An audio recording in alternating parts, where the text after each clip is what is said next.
You're listening to the CyberWire Network, powered by N2K.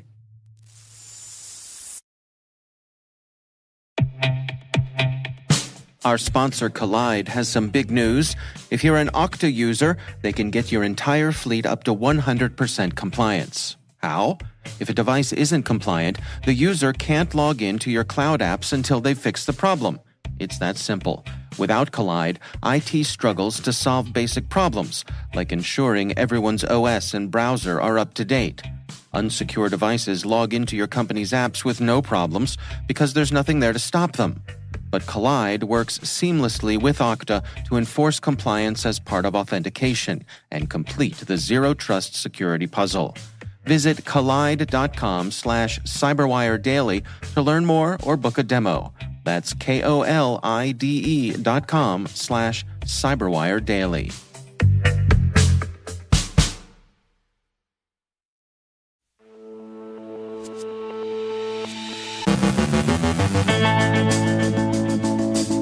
Twitter gets a subpoena for a source code leaker's information, the insider risk to data. Russian hacktivist auxiliaries target the French National Assembly. Recent trends in cyber attacks sustained by Ukraine. Ben Yellen unpacks the White House executive order on spyware. Mr. Security Answer Person John Pescatori ponders the permanence of ransomware. And cyberespionage and cybercrime in the interest of Pyongyang's weapons programs.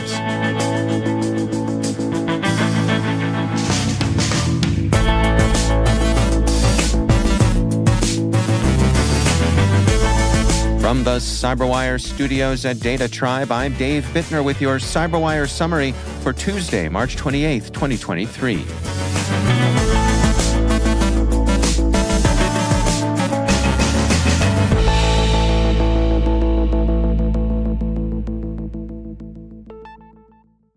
Internal Twitter source code was leaked on GitHub by an unknown actor months ago, according to the New York Times. GitHub took down the repository on Friday following a DMCA infringement notice from Twitter. Twitter has also issued a subpoena requesting information on the user who posted the data, as well as any information on users who have downloaded or shared the source code. The company is asking GitHub for all identifying information associated with a GitHub username Free Speech Enthusiast. Bleeping Computer thinks the alleged leaker's GitHub handle, Free Speech Enthusiast, appears to be a reference to Elon Musk and suggests the individual is or was a disgruntled Twitter employee, maybe one of those insider threats we hear about. Speaking of those zany insiders, Code 42 this morning released its 2023 annual data exposure report discussing the complex nature of addressing insider risk or the threat of someone within an organization using their access to do harm to the company, either maliciously or otherwise. Most CISOs who responded see the insider risk as a problem in their organization. It's also difficult to detect data loss to insiders. Despite the use of multiple tools to protect against insider threats, 75% of CISOs note that detection of data loss from within their company is difficult, with 27% saying that it is in fact the most difficult threat, above cloud data exposure and malware, including ransomware. Immersive Labs this morning released a study titled Cyber Leaders Need a More Effective Approach to Building and Proving Resilience. The study surveyed decision makers in cybersecurity about the state of their organization's cyber resilience. The responses indicated that 82% of respondents believe they could have mitigated some or all of the damage of the most significant cyber incidents they sustained if they'd been better prepared. Senior leadership is also putting pressure on cyber teams, as 84% of respondents feel increasing pressure to be prepared for impending cyber attacks. 72% of those surveyed say that they agree that the threat landscape has become more challenging. Only 32% of respondents believe that there actually is an implementable strategy for cyber resilience within their organization. No-name 05716, a Russian hacktivist auxiliary, claims to have conducted a distributed denial-of-service attack against a website belonging to France's National Assembly. Privacy Affairs reports that the site went down early yesterday morning and remained unavailable into the afternoon. The site is now back online. Radware, in the course of an overview of hacktivism in Russia's war, offered this assessment of the group that's claimed responsibility, stating, "No Name 05716 is a pro-Russian threat group known for launching defacement and DDoS attacks against Ukraine and those that directly or indirectly support Ukraine." The hacktivist group formed in March of 2022 on Telegram and became a notable threat group. While less media-savvy than Killnet, it is considered one of the most active groups and the most prominent threat to Western organizations. The State Service of Special Communications and Information Protection of Ukraine yesterday tweeted an appreciation of how Russian cyber attacks have progressed during Russia's war. Local government has eclipsed the defense industry as the second most targeted sector.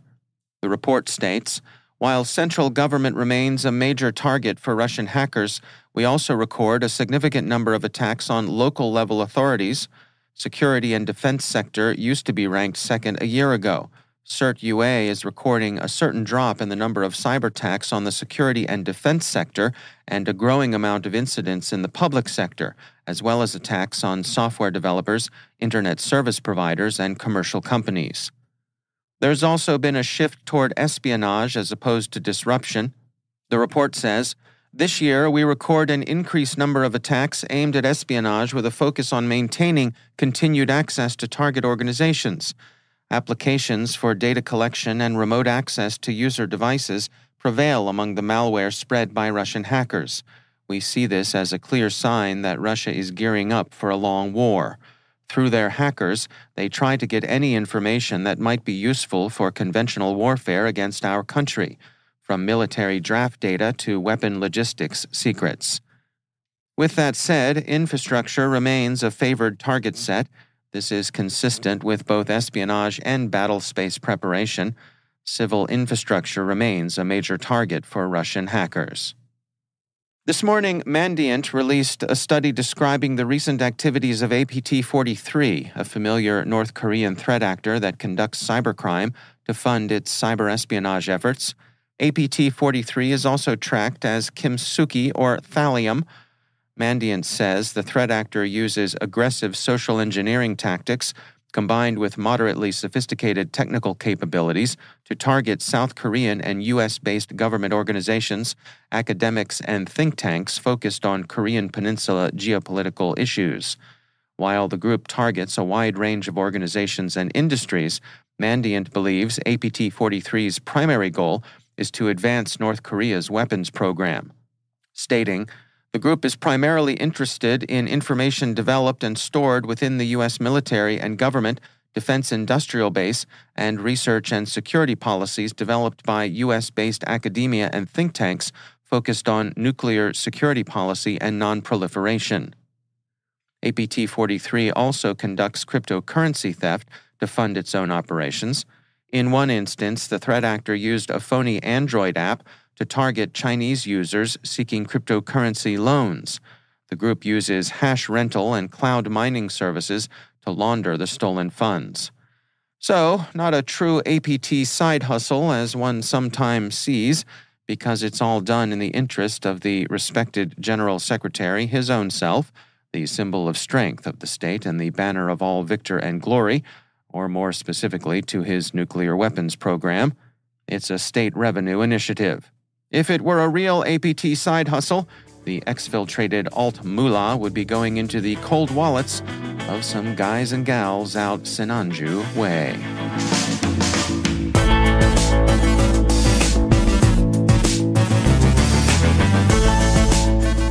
Coming up after the break, Ben Yellen unpacks the White House executive order on spyware. Mr. Security Answer Person John Pescatori ponders the permanence of ransomware. Stick around.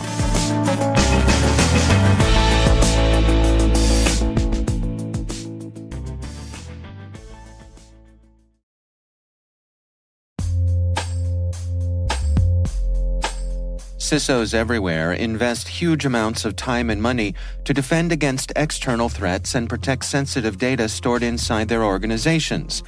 But how do they protect sensitive data that's constantly being shared outside with others? The answer is data-centric security from Virtru. It's affordable, simple to deploy, and integrates elegantly with the collaboration apps you use every day, like Google Workspace and Microsoft 365. Trusted by more than 8,000 organizations, you can try Virtru for free. Just visit virtru.com/cyberwire. That's virtru.com/cyberwire.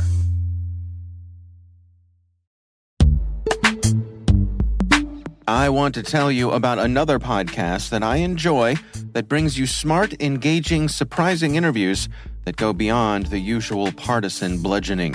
The show is called The Gist, and it's the longest-running news and commentary podcast out there. Host Mike Pesca puts forward arguments and asks great questions guided by curiosity and skepticism. He challenges you to think critically. You'll hear things you won't agree with right next to arguments that make you say, "You got that right." Plus, he's pretty funny, too. Recent episodes explored the Twitter files, which contained important revelations while at the same time being overhyped. He showed how the Never Kevin caucus was, yes, nihilistic, but acting in their own rational self-interest. He's interviewed Michael Imperioli and the guy who ran Steakum's Twitter account and Harvey Weinstein's prison consultant. If this sounds interesting to you, then listen to The Gist every evening, wherever you get your podcasts.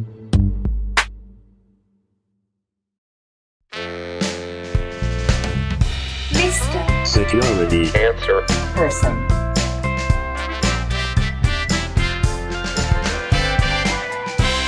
Mr. Security Answer Person. Hi, I'm John Pescatori, Mr. Security Answer Person. Our question for today's episode: I saw a few news items quoting reports that said ransomware payments in 2022 went down 40%. Assuming those reports are accurate, does that mean the world has gotten better at avoiding ransomware, or just gotten better at recovering from ransomware and not needing to pay the ransom, or something else? Let's take your question piece by piece. First, just as I'm pretty sure there is no global deer committee that decides each season which type of landscaping of mine the deer will eat this year, there's no global cyber bad guy steering committee that says, breaches against healthcare are sold last year, let's do ransomware against energy companies this year. Most of the damaging attacks that get press coverage are launched by criminals who will take advantage of whatever vulnerabilities they find. It is like car theft. Year to year, the most stolen model may be different, but the most common enablement of theft each year is unlocked cars with the keys inside. As far as how much victims paid their attackers to get their data back, even the research reports note how shaky their estimates are. Even if those numbers could be made reasonably accurate, and they can't, would that information really change your defense strategy? We'll come back to that. Let me give you my guess at why ransom payment volume might be down. The biggest is the collapse of the virtual quote-unquote currency ecosystem from two perspectives. The first is rapid deflation in value of those coins, and two, the ease of law enforcement in monitoring the exchanges which have to be used to get real currency, since virtual currency is pretty useless to the bad guys.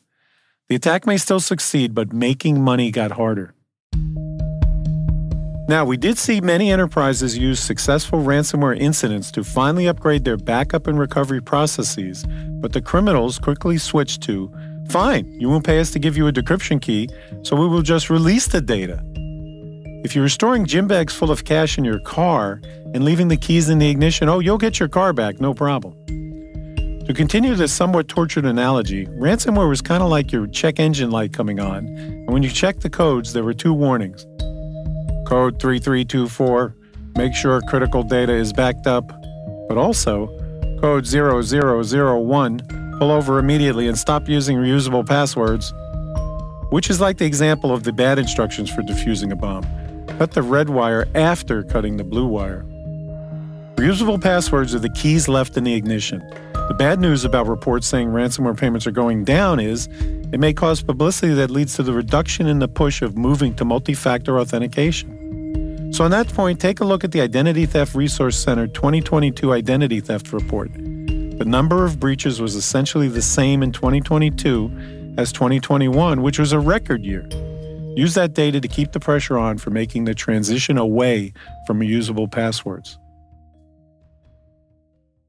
One factor cited in a report by Chainalysis was cyber insurance companies raising the bar and driving enterprises to higher levels of security operations against ransomware to renew cyber insurance policies.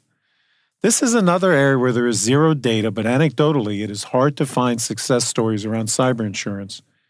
Premiums have definitely gone up, but they've gone up for everyone, not on some kind of hands-on program of security assessments by the insurance industry. Plus, quite often the funds spent on cyber insurance could have been used to reduce the likelihood of an attack causing meaningful damage.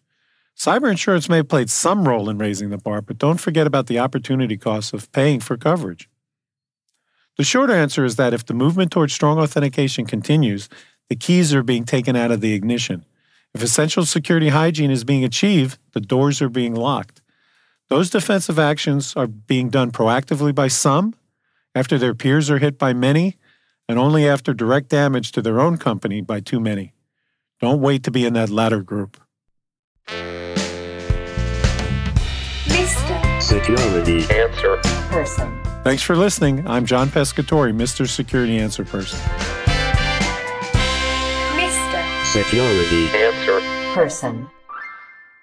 Mr. Security Answer Person with John Pescatori airs the last Tuesday of each month right here on the CyberWire. Send your questions for Mr. Security Answer Person to questions@thecyberwire.com.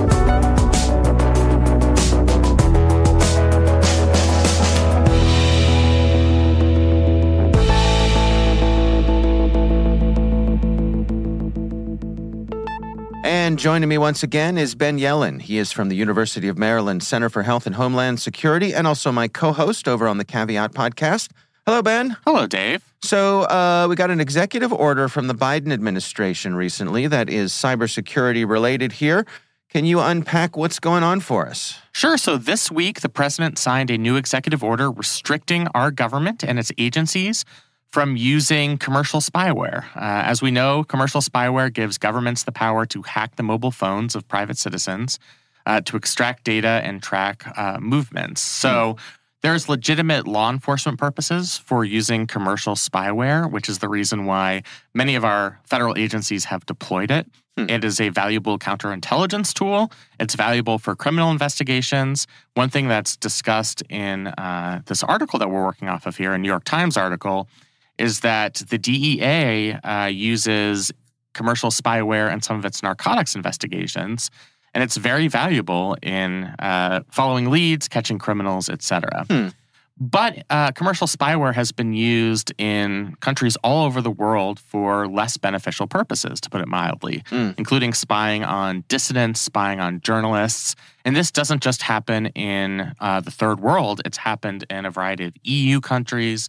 It's happened in Mexico. So it's a pretty widespread problem. The main commercial spyware company is the NSO Group, which developed Pegasus. And Pegasus has been used not only in foreign countries, but in foreign countries against our own government officials. An administration estimate is that at least 50 government personnel in at least 10 countries have been hacked with this spyware, which is a larger number than I think we had previously known. So this executive order would prevent any governmental department or agency from using any type of commercial spyware that would be abused by foreign governments that could target American overseas or could expose security risks if it were deployed on U.S. government networks. The order only covers spyware developed by commercial entities. We can expect, even though we don't have 100% proof, that our government has built its own spyware tools, and even with that executive order, it is free to build those tools and to deploy them. But this is about avoiding the use of these commercially available spyware technologies. So what's the motivation here for the Biden administration? Why this executive order and why now? So that's a great question. There's the obvious benefit of protecting American personnel from having this type of technology used against us. And those are certainly valid cybersecurity concerns. But there's also an international relations element to this. The Biden administration, this week is going to be hosting a summit for democracy at the White House. And one of the messages that they're going to try and emphasize, and they're doing that in the news release on this executive order, is that our leadership in the United States has a commitment to advancing technology for democracy, including by countering the misuse of commercial spyware and other surveillance technology. So I think it's not a coincidence that this executive order was released while the Biden administration is hosting the Summit for Democracy. It's to set an example, particularly for other Western democracies, that even though this technology can be useful and beneficial, that an important democratic value and an important facet of international leadership is fighting this type of misuse of commercial spyware. They were planting an American flag in the ground. Exactly. So I do think there is an international relations element to this story. Is there any pushback here? Do we expect that Congress will be on board? So far, this doesn't seem to be an issue that has polarized Congress. I don't think there's a big constituency out there defending Pegasus or the NSO group. So I don't anticipate there being major pushback from Congress on this necessarily. There might be internal pushback from individual agencies if they have been using Pegasus for some type of successful operation, and now that has to be discontinued. I can imagine some frustration at having this wrench thrown into an investigation. Right. You're tying our hands. Exactly. But from a broader policy level, I don't think that this is something that's going to raise the ire of members of Congress. Although I should not be in the political predictions game. You never know what's going to raise the ire of members of Congress. Right. Absolutely. All right. Well, Ben Yellen, thank you for bringing us up to date. Thank you, Dave.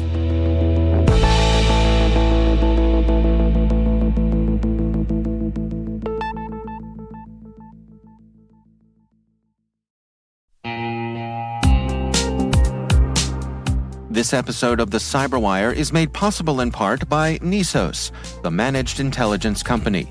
At Nisos, they help enterprise businesses achieve better risk insights and outcomes by delivering threat intelligence as a managed service.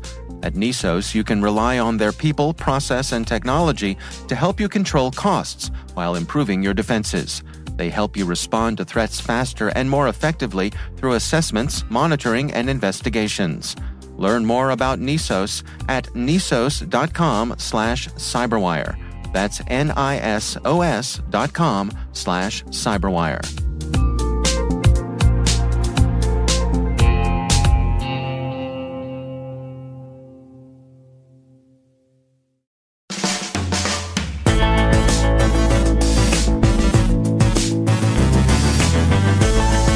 And that's the CyberWire. For links to all of today's stories, check out our daily briefing at thecyberwire.com. The CyberWire podcast is a production of N2K Networks, proudly produced in Maryland out of the startup studios of Data Tribe, where they're co-building the next generation of cybersecurity teams and technologies. This episode was produced by Liz Irvin and senior producer Jennifer Iben. Our mixer is Trey Hester, with original music by Elliot Peltzman. The show was written by John Petrick. Our executive editor is Peter Kilpie, and I'm Dave Bittner. Thanks for listening. We'll see you back here tomorrow.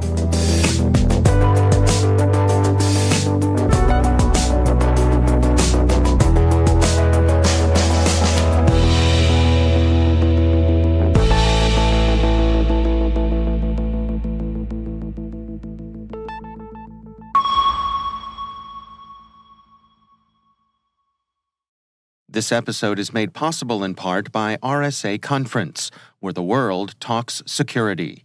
Through global events and year-round content, RSAC connects you to cybersecurity leaders and cutting-edge ideas for a safer, more secure future.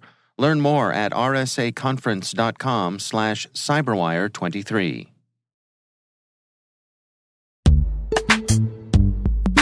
And now, a word from our sponsor, SpyCloud, the cybercrime analytics leader. SpyCloud disrupts cybercrime by telling you what criminals know about your business and your customers, so you can take action to prevent ransomware, account takeover, and online fraud. SpyCloud constantly recaptures and analyzes new data from the criminal underground, including credentials, cookies, and PII siphoned from malware-infected devices. With knowledge of the specific data criminals have in hand from InfoStealer malware on managed and unmanaged devices, security teams can respond with a more efficient and effective process called post-infection remediation. Get SpyCloud's post-infection remediation guide outlining the 7 steps for preventing a malware infection from becoming a full-blown ransomware incident. Visit spycloud.com/cyberwire. That's spycloud.com/cyberwire. And we thank SpyCloud for sponsoring our show.